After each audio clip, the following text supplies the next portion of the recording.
Grabe, attention po sa lahat ng mga Pilipino, lalong-lalo na sa ating mga senior citizen dahil muntika na ako madali din ng scam dito sa DSWD, Ayuda via GCash. Mag-iingat po tayo dahil kahit ako hindi ako makapaniwala dahil kahapon lang po, okay?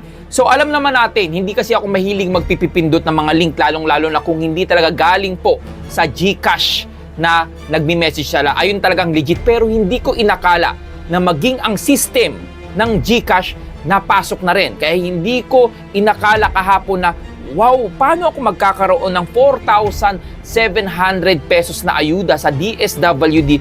Ni kahit isa, hindi naman ako nag-apply doon. At hindi rin naman ako kwalipikado. Pero nagulat ako, sabi ko baka nagkamali lang yung DSWD na mag-send sa akin ng 4,700. Dahil mismo sa system ng GCash, okay, napasok na po ng mga scammer yung system po ng GCash. Hindi ko alam kung ano ang magiging paliwanag dito ng GCash dahil mismo ito, okay? So kasi, kung makikita mo, okay, lahat ng mga transaction ko, meron ako. Ito, legit po yan, GCash po yan, okay? So bandang dulo, nagulat na lang ako, nakalagay, you receive 4,700 from DSWD, Ayuda via GCash.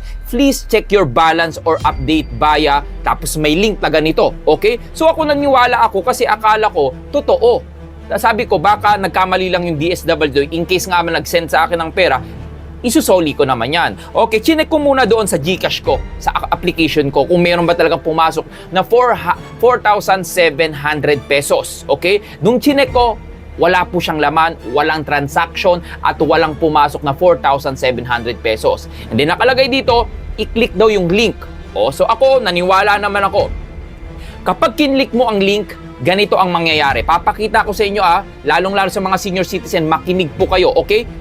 Easter claim, okay? Ganyan ang mangyayari, okay? So, i-claim mo daw. Then kapag kinlay mo, wag nyo nang pipindutin. Hindi ko na pinindot yan kasi once na pinindot ko pa yan, ang mangyayari, kailangan mo mag-login dyan.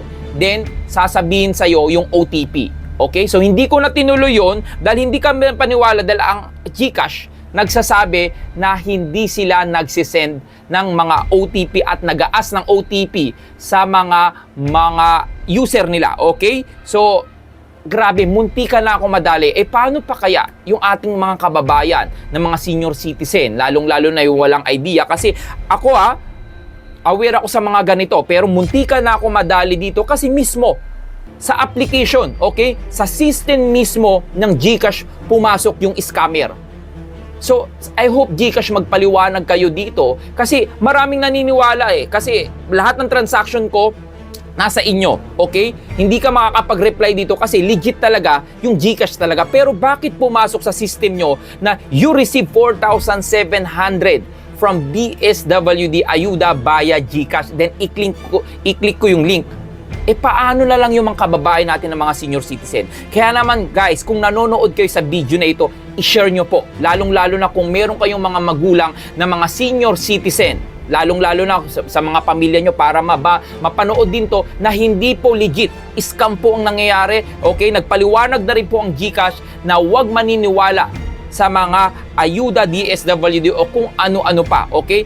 Paano nga di maniniwala? Gusto namin ang paliwanag mula sa GCash na bakit pumasok sa system nyo yung ganitong scam. Natural maniniwala kami kasi GCash to Talagang sa inyo to Hindi to number Okay? So, ibig sabihin, napasok na mga scammer yung system nyo. Okay? So, yun lang ang gusto kong ipaliwanag dito. Kasi kung ako, muntika na ako mabiktima kung niregister ko yung number ko, then OTP, mabuti hindi ko na tinuloy. Kasi, sinearch ko sa Facebook, ang dami na pong nabiktima. Okay? Marami na po nabiktima. Okay? Nakakaawa naman po yung ating mga kababayan na nabibiktima ng ganitong scam. Lalong-lalo na ako, aware ako sa mga ganitong mga scam. Link o anumang mga message, hindi ako nagkiklik. Pero bakit ganito muntika na ako madali? Kaya naggawa ako ng video dito para ma-aware po yung ating mga kababayan na kahit sa GCash mismo na message sa system nila, may ganitong message, huwag nyo na pong ikiklik.